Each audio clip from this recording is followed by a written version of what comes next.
today. So if you prefer not to be seen, you know, switch your cameras off and things like that. But yeah, it's my real pleasure to introduce Ehab today.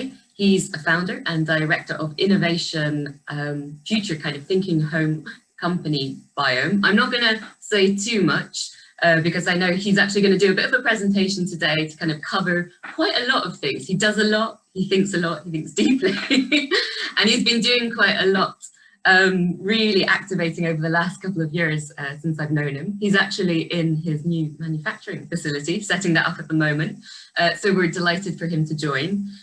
We usually start asking our guests to bring a circular conversation starter. I'm quite excited about this because in the past, I've asked Ehab to bring food to a startup shared incubator that represents their business. And he baked a cake that looked like some of the shapes and forms of his building geometric designs and circular economy. So yeah, Ehab, what have you brought as your circular conversation starter today?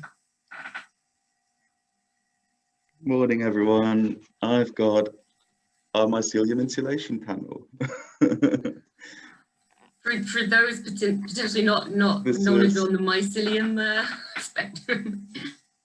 It's the root structure of mushrooms. So bring it in close up. It's the root structure of mushrooms, and when it's grown in a confined space, it creates a foam-like material that can replace plastic foams. Completely natural, uncoated. I'll tell you all about it in my presentation.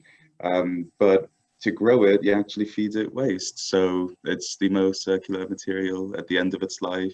Feed it back into the production process or to the soil. So, yeah. Brilliant. So on that note, I think we'll let you pass over to you for you to share more about Biohm and everything that you're getting up to with your growing team and mushrooms. Amazing, thank you, Erica. Right, good morning, everyone. I'm just going to share my screen. Right, can everyone see my slides? Yeah. Cool. So, good morning. Today, I'd like to talk about how nature can inspire us all to revolutionize industry and restore local equity in the built environment. There we go. But first, I think it is now clearer than ever that our capitalist economies are simply not working. And most importantly, they're not working for the majority of the world's population. The pandemic has revealed multiple flaws in our current systems. It also showed us that capital can be made available in a blink of an eye to support those with power and influence. By being forced to stop almost everything and stay home, we started to collectively and critically question our consumption habits, our production practices, and the way we do business. We look around us and we see that we have contributed to a planet in pain, characterized by the scars we've left upon the geology of the Earth, as well as the onset of the sixth great extinction. This has become known as the Anthropocene. Whilst we once lived our lives as part of the natural world, the world we've built for ourselves is marked by a form of extraction and consumption that is changing the world around us. The land, the air, the water is saturated with pollution, and the world is hotter than it has been for 120,000 years. With the population of the planet predicted to increase by nearly 40% in the next few decades, the demands placed upon our world have far exceeded the point of sustainability. If the combined infrastructure plans of growing and developing economies are ever to be realized, we will need a further 7 planets worth of resources. But in nature, everything's in constant flow, constant circulation, with outputs from one process becoming the inputs for others. Left to its own devices, nature manages resources in a highly efficient manner and ensures that equilibrium is achieved in all its ecosystems. Biomimetics is not the simple imitation of natural form, but it is a deep understanding of biological processes and systems that leads to a set of principles which can be extracted and implemented in man-made technologies. The science of biomimetics is driven by the realization that our most prized inventions exist in more elegant, eco-sensitive, more efficient and effective forms in nature. The construction of lily pads, for example, makes our infrastructure seem underwhelming, and our air conditioning technologies and HVAC system just can't compete with the way termite mounds passively control and maintain exact temperatures throughout the year by building intelligence into their design and using appropriate materials. An in-depth and holistic understanding of how organisms achieve such feats of engineering can shed light on how we can solve some of the world's most pressing challenges. You can see here that as we move towards relying more on biology as opposed to technology when solving our problems, we find that we use much less energy, less resources, and more structure, more information. And with the advances in technology, computing, and as we're currently gathering enormous amounts of data left, right, and center, we can now mimic nature in ways that we could have only imagined. By taking inspiration from nature, we can move away from an extract, make, use, and dispose linear economy, which has a tremendous negative impact on the environment and our health, to one that is circular, where we ethically source, reuse, or recycle existing resources in our economy and consider the environmental, socio-ethical, and economic impact of the material or a product's entire life cycle. And that's exactly what we do at Biome, a research and development-led company that places biological systems at the heart of its inspiration to revolutionize construction and the way that we do business. We achieve this through our bio-based materials, construction systems, and a range of services.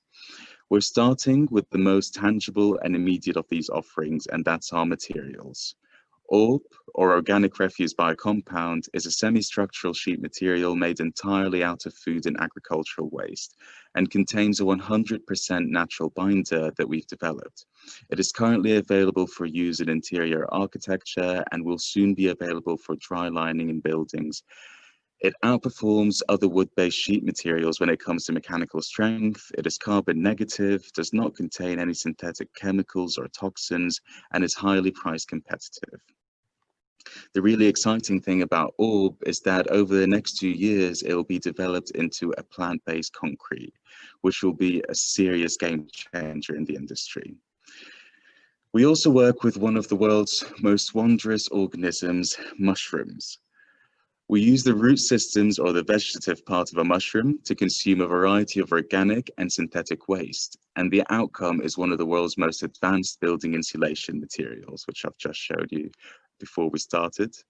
We've developed biologically unique species of mycelium, and we've naturally accelerated their evolution to favor particular traits that would improve their mechanical and physical properties, and we trained them to consume a variety of waste streams.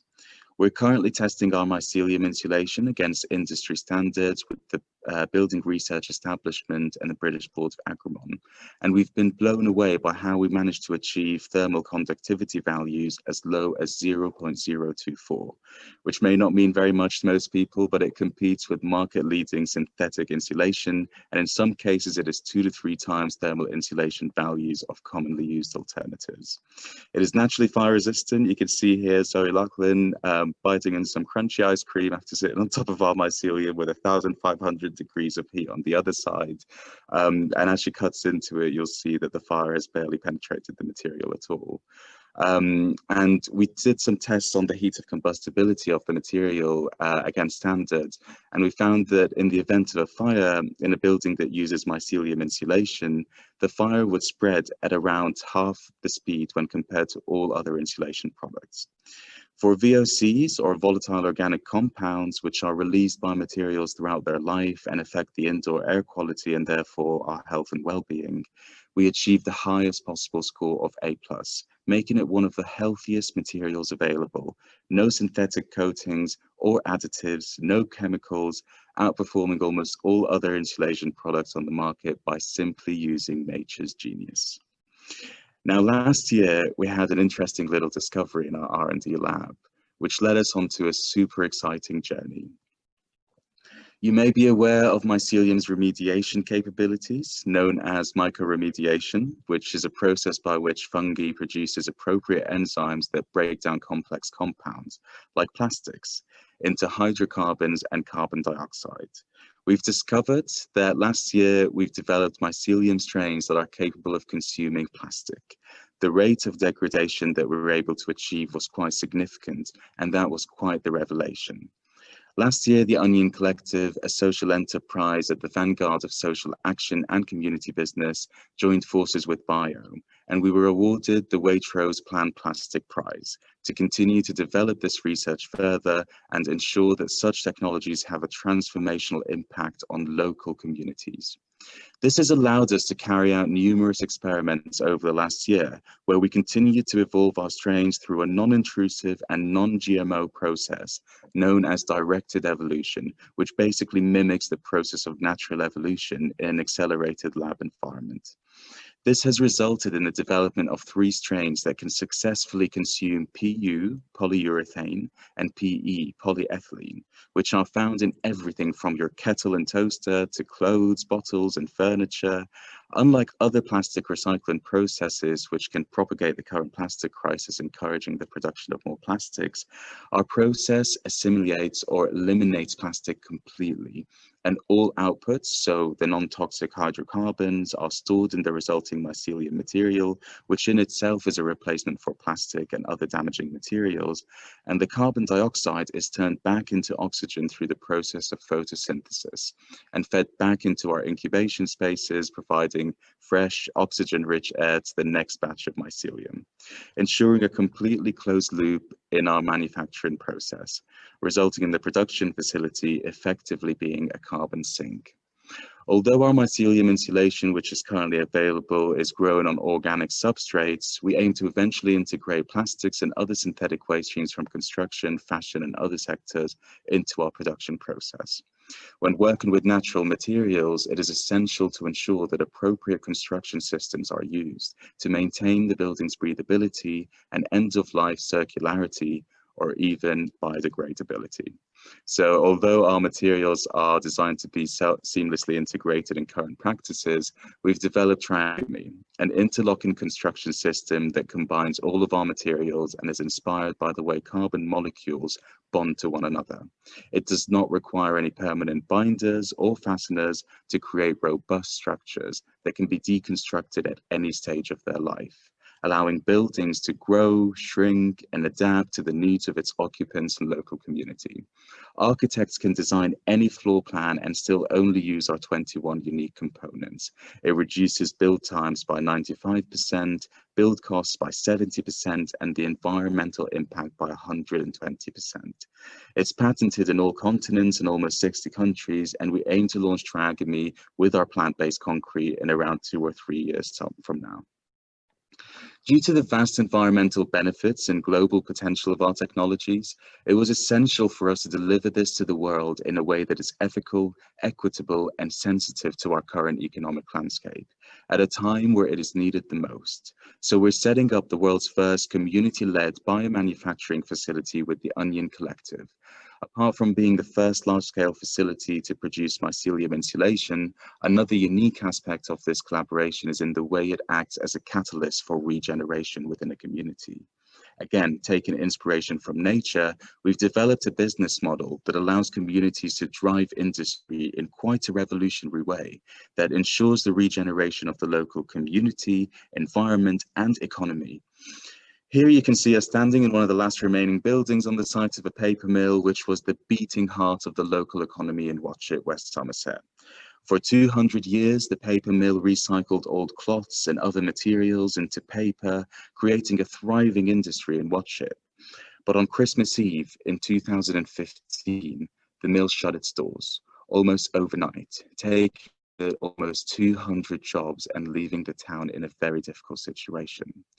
We're taking the mill's heritage into the future by using one of the last remaining buildings to build our biomanufacturing facility. I'm actually sitting in that building right now, which will be known as the Biomill, and through an ongoing profit share, gradually restore social equity and transform the local economy. As with everything we do take an inspiration from nature, we can start to map out the major industries as a collection of systems, each containing agents that are capable of influencing their systems. Having an in-depth biomimetic understanding of the way our systems are linked and the role of every agent within each system, we can start to predict how a step change within an industry or an economy can take place. And it is this level of systems thinking inspired by nature that will allow us to work towards a more compassionate and equitable economy, which pushes the boundaries of the circular economy. I'm sure many people here are familiar with this Helen MacArthur Foundation diagram of the circular economy, showing how technical materials and biological materials need to be kept separate when circulated. For us, we believe we can take this a step further. Technical materials, although can be recycled and circulated within industries, still contribute to excessive energy consumption and harmful chemicals and toxins. So as we've proven that 100% natural bio-based materials are not only capable of competing with technical materials, but can even outperform them, we need to start shrinking our technical material circles and grow the biological ones, as our materials can be indefinitely recirculated and only have a positive impact at every stage of their life. That's for the industrial economy. But we need to expand the circles even further. We need to consider the financial economy, which more or less dictates the world that we live in. If we look at how our financial economy currently operates, we will see that value is created and extracted in quite a linear and inequitable manner. We have large groups of people building value, yet only the few at the top reap the true reward, indirectly extracting and exploiting the collective value created. Whenever we look at statistics on wealth per capita in countries around the world, we often see something that looks a bit like this. But due to the distribution of wealth within these countries being incredibly skewed towards a very small number of people, we end up with a very inaccurate representation of our economy. And watch it where I am here today, is the perfect example of how a community can severely lose out to a prevalent economic system, where the average annual income per household is actually £16,000, and that's not per person, but per household. By expanding the circles into the financial economy to recirculate value and wealth where it is being created, we can create a symbiotic relationship between community and industry and enable communities to regenerate themselves, much like in nature. And we don't stop there. The entire ecosystem needs to be considered. Governments with policies and legislation, academia with knowledge and resources, and large multinationals with major economic power and market control. All of those players play a critical part of the change.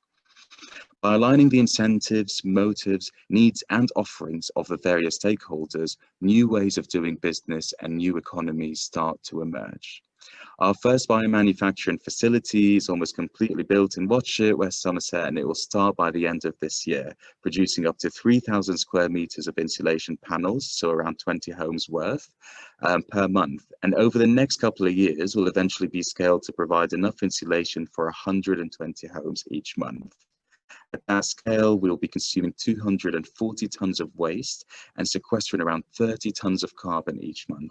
That's the work when it comes to carbon sequestration of around 19,000 trees. It would provide over 30 new local jobs, and through the equitable distribution of profits, and that's a 50-50 profit share with the local community, provide a constant income for the community, allowing them to invest in their education, infrastructure, and social action projects. We're also working with the YMCA to set up the second facility in Newcastle by the end of 2021, and have been invited to set up facilities by governments around the globe. Along with government support, we're working with more than 10 of Europe's top universities, some of the world's largest multinationals, and have been awarded and recognized by our work by national and international bodies.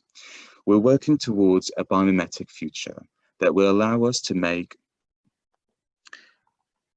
Sorry, my slides have, there we go. We're working towards a biomimetic future that will allow us to make leaps in the fight against the climate crisis.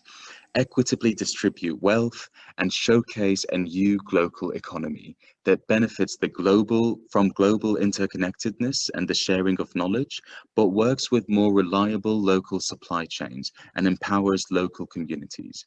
A biomimetic future will help us save time and costs. It will allow us to be more resource and energy efficient. And at a time of climate crisis where sustainability is simply not enough, it will drive us to venture beyond sustainability and into regeneration so that we can start healing. And most importantly, it will allow us to look after our psychological and physiological well-being so that we can be that species that healed the planet that they almost lost. Thank you, everyone. Wow. That's a real clap there. Thanks for sharing that Ehab with us. And I think it's really nice to see how you've gone from the kind of the material and the small and the product to really thinking about that bigger ecosystem structures of nature as well. A question that I'd like to kind of start and ask really is where did you get your inspiration, or where did this love and this connections to thinking about nature and using it as a design inspiration really come from? Yeah, I think that's a really interesting question, because it actually started from a slightly sad and negative place. You know, when I grew up in Qatar in the Middle East, where environmental considerations and sustainability is not really a big topic or something that is commonly discussed. I could see, you know, huge buildings being erected and no consideration for the energy consumption. You know, air conditioning is very prominent there because we live in a desert. So I think it was just seeing that impact firsthand. And then before coming to university in the UK, I traveled a little bit. I'm from Egypt as well, so most of my family still live there. And I've seen like a really serious level of poverty, where you're surrounded by plastic mountains, plastic rivers everywhere, and just seeing that, you know, seeing how the impact is created and then what it results in the actual you know, in other countries around the world, or less privileged countries around the world. That was just really striking vision to see, like, firsthand. And it really just inspired me to look at, you know, how this could be tackled and how, you know, something could be done about this. When I was actually traveling, I would find myself just spending a lot of time trekking and walking around in nature, just to kind of get away from it all. It wasn't the happiest time of my life. I was just really sort of depressed by it. And walking through nature, you can just see, so, like, a really cohesive ecosystem work in collaboration and in harmony. And that just made me think, you know, why aren't we more like this? Isn't this our nature? Isn't this what our city should look like? Isn't this what our homes should look like? And when I came and did my degree here in university, I did design engineering and civil engineering, and now doing a PhD in architecture. I made sure that I brought that inspiration from nature into everything that I did and tried to sort of mimic that. And it was just really romanticized. And, you know, nature is not always beautiful and kind. There is a lot of harshness in nature, but it is just, you know, bringing that inspiration into technology, into manufacturing was where it really all started. And, you know, developed the construction system, the materials, and it kind of all snowballed from there. Yeah.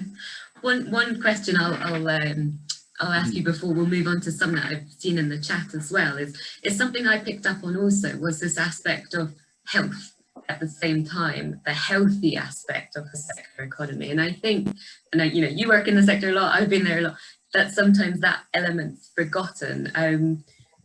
I think that's a really interesting area that you kind of included throughout your thinking, and if you could talk a little bit about that aspect. Absolutely. I think it's often easy to think of the circular economy with a focus on material flows and resources. That kind of has you looking at sort of one dimension of the circular economy and neglect that it's not just a process or an approach that you take with materials and resources. It's actually a mindset and it's an approach. You know, the circular economy is not just about creating pretty circles. It is much more than that. It's about, you know, thinking about the links that you can create between different stakeholders, ensuring that you're taking a very systemic approach to the way you're looking at things. And that it takes into account not just physical things, but also health and also business models and the way economies are run. If we're able to appreciate the full impact, so that if you're looking at things as systems and you look at the impacts as outputs and understand what sort of other systems are then being impacted by that, so that becomes their input, you then start to have a much more holistic approach when you're taking something to market or bringing a new technology to market. You're no longer just thinking about how much carbon can I save, how much energy can I save, or how much carbon can I sequester, but you're also thinking, how can I have a positive impact on people's health? How can I actually regenerate an economy or a community? Or how can I have a social impact embedded in the business model? You're just looking at the world just as system, and in a way that is kind of how you know, organisms evolve and develop in nature. You know, the mutations happen and then they thrive and flourish because the system around them creates a perfect environment for them. So it's just about creating that perfect environment for what you're launching, so that then people can continue to live in those perfect environments for them to thrive and flourish. Yeah, and I think that's a really good point. And thinking about, you know, Reading's just launched our climate strategy, and this is kind of part of it as well. Is always interlinking within our resource thinking and all of those actions of how to really build in the health, the social, the equity, kind of justice parts as well. Amazing. That's fun as well. So, loads of questions on the side now. Do you think it's, and so many people? Yeah, and so many people, I was just going to say beforehand, were like, wow, amazing, so inspiring, talk and all of that. So really. Thank you, everyone.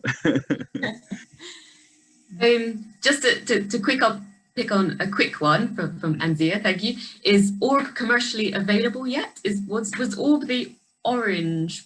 It's the sheet material. Different sheet material. Is that available? Yeah, so it is available for furniture, bespoke projects, smaller scale kind of production is available now. We're actually producing it from our R&D space in London. But the end of next year, it'll be integrated into our biomills, into the production facilities. So it'll be available at larger scale.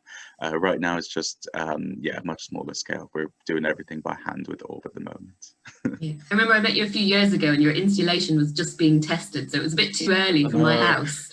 Yeah. I was like, I'll wait until it's tested. Now it sounds good. A question from Ornella is thinking about an interesting question, the role of the arts in this wonderful picture. And I suppose you actually have quite a design-led visual context as well. I think, again, sort of following the stream of thought I was mentioning earlier about how you can easily get into this one-dimensional way of thinking when it comes to engineering and solutions and environmental development. But it's really important to consider how beauty plays a really huge part in our life. And, you know, it's important to not prioritize aesthetics over impact and engineering and, you know, the way something actually functions. But it's also important to make sure that the world we live in actually creates a sense of well-being for us, and beauty plays a huge part of that. Also, when you're working with a living organism, you've never got the exact same sort of surface every time. You've always got slight variations. There's a level of uniformity that allows you to get the kind of uniformity you need for industry and for testing against standards and implementing a product at a large scale. But there's always this real beauty, especially at a microscopic level, when you look at the hyphae of the mycelium and how it's growing. And that sort of art, or that part of the process, that I think is not really talked about enough, because it's not, I guess, taken as seriously in business as the impact, the environmental impact, and that side of it is really, really critical to keep as part of the conversation. And we do a lot of collaborations with artists. We're actually working with an artist at the moment to create shelters made out of mycelium that you can walk around and walk through. So yeah, absolutely.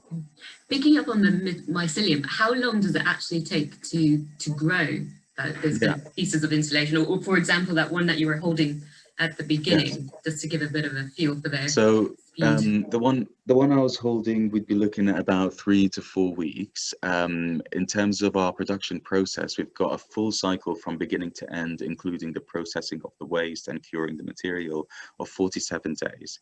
In those 47 days, you can grow 1 panel. You can also grow 1,000,000 panels if you've got the capacity. So it's, you know, that staggered approach to production allows us to still keep with the lead times of construction without having any issues. Yeah, and on that kind of visual note and the kind of the process side, I think I've seen on your website, do you have any materials or things that could engage children or educational aspects Yes. around that? There's a few some questions on that, because I think they're really inspired by the Totally. showing what can be made out of otherwise waste or growing things as well. Obviously, before the pandemic, we used to host a lot of events, and a lot of those events were targeting schools and you know, children aged 8 and younger as well. So I think we did a workshop with 5 to 8 year olds to create Easter eggs out of our old material, I think it was. And it was really inspiring to see what happened after the event. Because obviously we did it with someone who organizes events like that, and they're always in touch with the parents afterwards. And they're all actually asking their parents, why are you throwing that away? I can make a material out of it. Or what can I do with this? Or can I, while they're making the cakes, like, can this be turned into a material? And it's just that thinking is amazing to instill in children at such a young age, because that grows into, you know, ideas and into much bigger things as well. And it also encourages the parents to think differently, which is really exciting. Brilliant.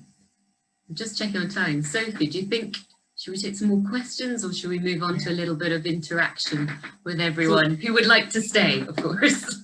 Yeah. I'll be tempted to take another couple of questions, because I think there's so many amazing ones in the chat. Yeah. Well, I personally could listen to you all day, but if anyone wants to. You do have a good voice for, Yeah, definitely. So I'd say pick a couple of questions, and then we'll do one of the breakout rooms. Yeah. So one from Malcolm was picking up again on the bio-based material. Do they sequester nutrients? To the extent they do at a global level, there's a sustainability issue of taking nature's food away. So are there any potential, I suppose, negative consequences or things that you have to be aware of in that aspect?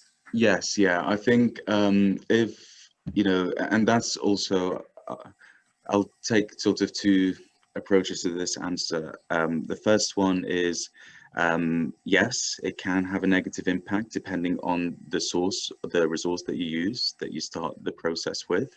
We're incredibly militant about the kinds of waste streams that we take in and the byproducts we take in. We only take byproducts and waste streams from industry that would otherwise go to landfill, incineration, or anaerobic digestion, all of which come much lower on the environmental scale when it comes to waste management. So our process keeps that resource in circulation. It sequesters that carbon and locks that carbon into the material over the long term. So we're finding that really large multinational organizations, even some, you know, controversial companies like oil companies, are actually wanting to give us their waste, or divert their waste to us, as opposed to give them to normal waste management, simply because it's an honest and genuine and direct way to offset their carbon using their waste streams, as opposed to just paying for carbon credits, which we're seeing happen all the time. Carbon offsets had a really negative impact really on the way we approach production and operate. This is a really genuine way of actually diverting your waste stream into something that is more sustainable. So I think, yeah, I think if it's managed the right way, you can always make sure that it's done in a sustainable way. We have had people offer us, you know, I can grow this crop on my land and provide you with all these waste streams, and not waste streams, but provide you with all this material. And we're like, sorry, we can't do that. We do not accept that. It's just propagating a whole other problem, land use and all of that. And our process is vertical.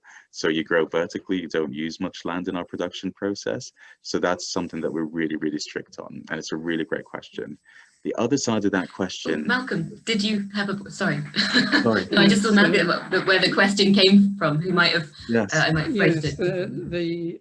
You can sequester, from my point of view, you can sequester carbon till the cows come home, because we, you know, and do more of it it was the nutrients that worry me.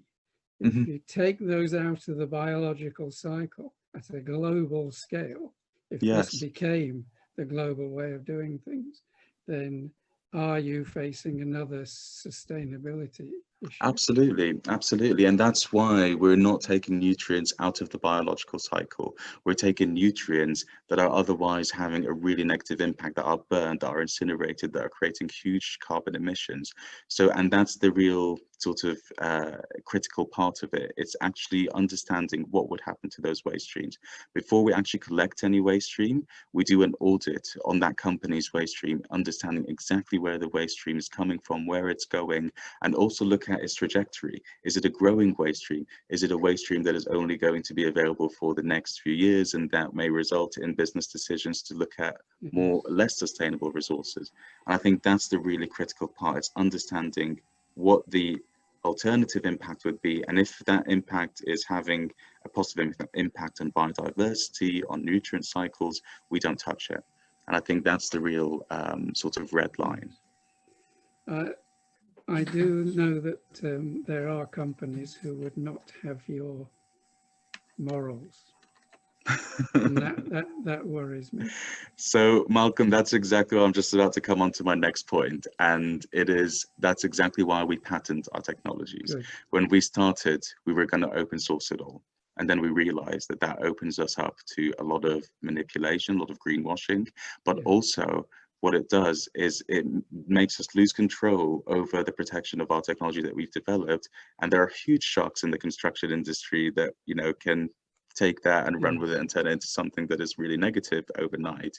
So we decided to go with patenting, but we open source it in our own way, and that's through working with communities. We don't charge a licensing fee, we just give them a profit share, and we raise the funds to set up the facility together, either through grant funding or public funding. So it's kind of like a public service through our technology, rather than you know, protecting it and patenting it so only we can benefit from it. And I think that's the other side of it as well. We might see how we can get a little community thing going in Reading. Anyone here? Yes. As well. One thing picked up also was a question about, and I don't think I'd actually seen that you were also doing this, was the ability to process and digest PU. But also, are you looking at any other different types of hard to kind of recycle plastics, or using micro remediation? That's a new word for me. So PU and PE is just the start. We're starting with the most common and the hardest to recycle plastics. We're also using only virgin plastics in our experiments. And I know that doesn't sound great, but it's some very, very small scale experiment we're doing, you know, Petri dishes. But we're only using virgin plastics because if you can prove that it can consume virgin plastics, then when it comes to the recycled, actually processed plastic that has already gone through machinery and has been processed, it will be a much more accelerated rate. So we're using a very controlled environment. We're using virgin PU, virgin PE, polyurethane, polyethylene to carry out all of our experiments. And we've actually 2 weeks ago started experiments with waste plastic on a larger scale, which turned out really exciting and really great. Right now, we're looking at the degradation rate being, although we've had results in tests that consume plastic in 2 months, we don't want to claim that yet until we've done a little bit more testing. But right now, the most conclusive degradation rate or degradation timeline is about 8 years. So we're bringing down a process that takes hundreds, if not thousands of years to degrade in nature. Some say it never degrades, down to only 8 years to degrade a whole mass of plastic of any size. That 8 years is going to be shrunk down to 2 to 4 years over the next couple of years. And that's when we're going to start commercializing that technology. Wow. So I think that's amazing. Ehab, we'll let you have a little rest now.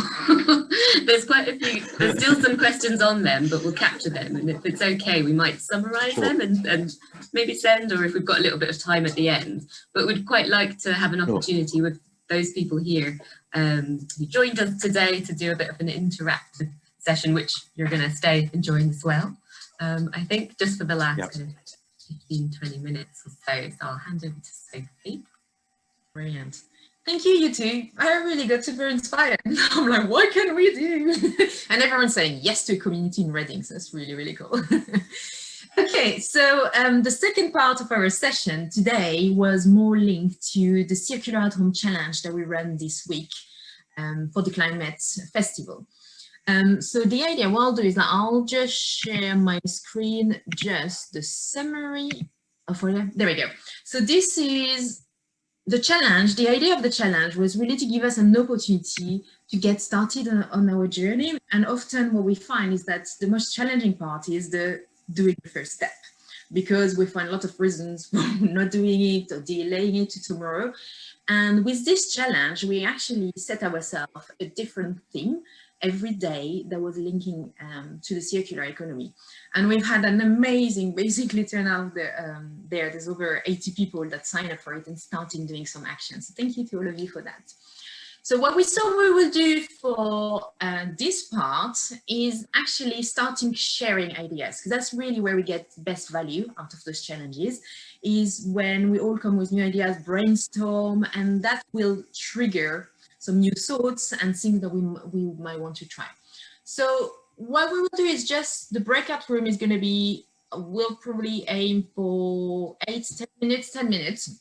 We will put you in different rooms. And if you could chat with the others about what action have you taken this week, or if you've been too busy, because we do know this is the week, think about what action you would like to take that are linked to the themes, like the recycling, reusing, repairing, reducing, rethinking, as we're doing today. And I think Ehab did a brilliant job at getting us to think differently. And then the next thing for Saturday and Sunday are all about the reflection aspect and the resting. And that links quite nicely to the regeneration aspects of the circular economy that we've got there. Okay, so I will send you in breakout rooms now. And if you could talk about one action or few actions that you've done this week. It might be grow some mushrooms. Yeah, well, there's already someone mentioned in the chat earlier that she actually got a new a growing mushroom kit. So yes, I think some people might. Just checking the it's also foraging season. Sorry? It's foraging season. It's the perfect time to forage. Yeah, exactly. You know what, Ehab, we find mushrooms literally in a small forest next to us, and we're with my husband every lunchtime we just creep there for a little walk and get our mushroom for the day. It's amazing. We've done quite a lot of foraging, but we've been so unsure about whether we can eat the things that we've found or not. We kind of don't want to pick them and take them out of the ecosystem without knowing if we can eat them or not. Absolutely, definitely not worth risking for. No. Yeah. Definitely. Right, so I'm sending you all now for 8 minutes, and I'll see you back here very soon.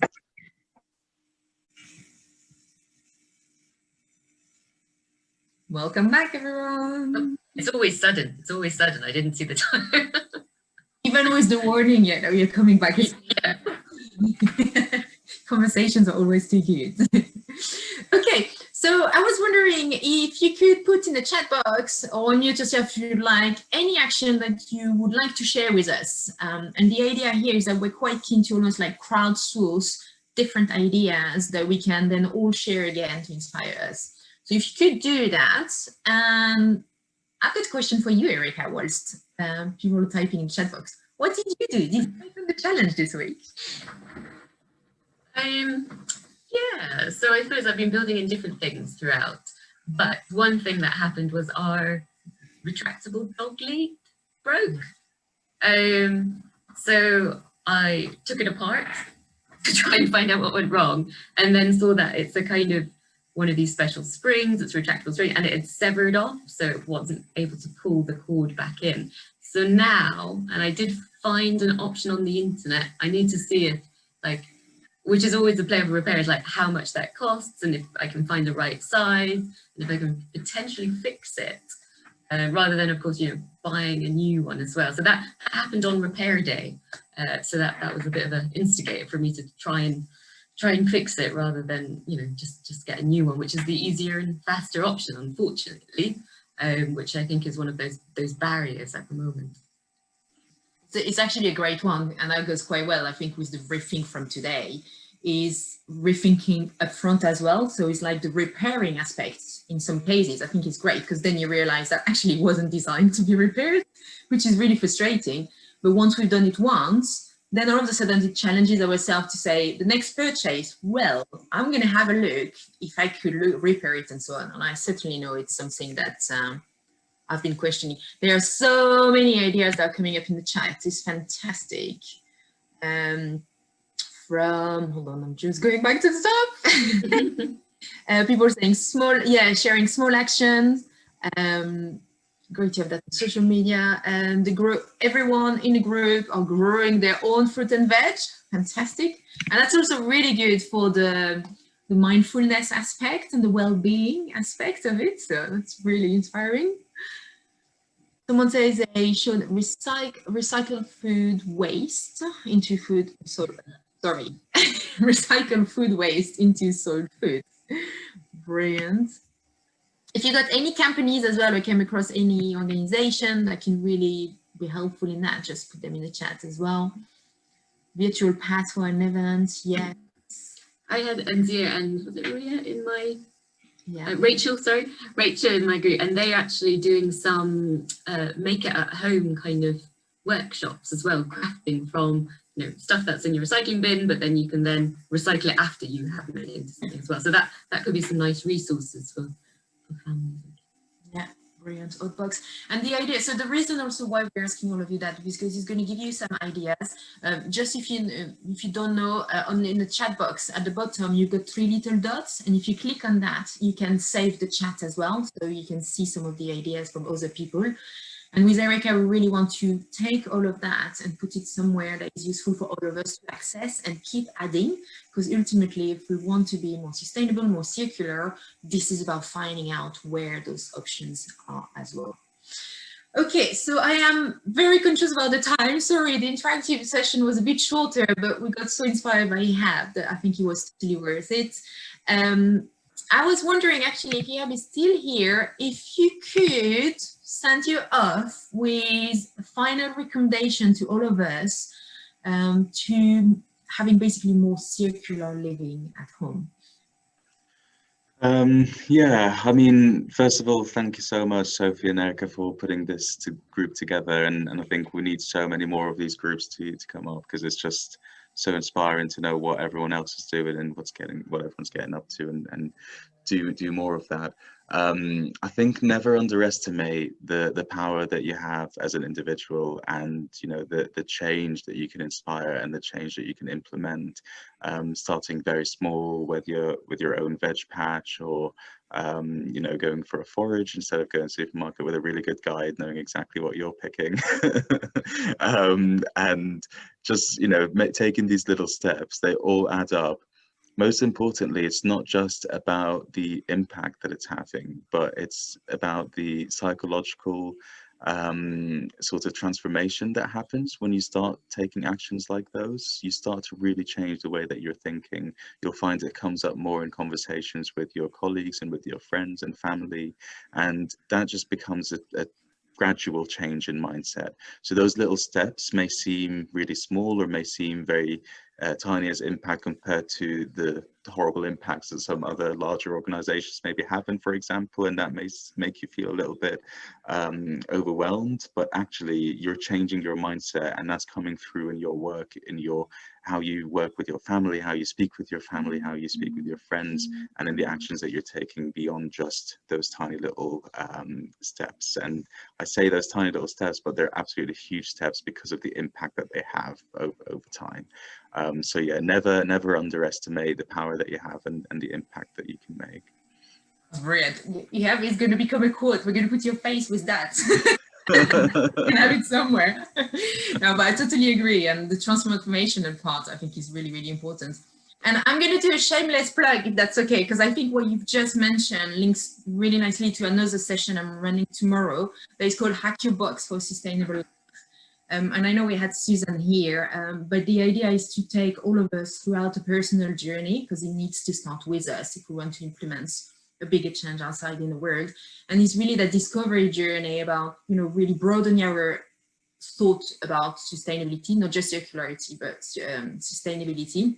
And then looking about our box, basically, and how we can think outside the box to really try to help and solve some of the challenges we've got there. So changing our inside mindset to show up differently to the world. And that's a workshop I'm running tomorrow. I think it's 1 o'clock. I'll put the link anyway, sorry, I should have known that. But that's that. And I'm also putting another link where we've got all of our link basically to all of our circular coffee conversation. You can have access to all the previous series and conversation we had with other people, guests.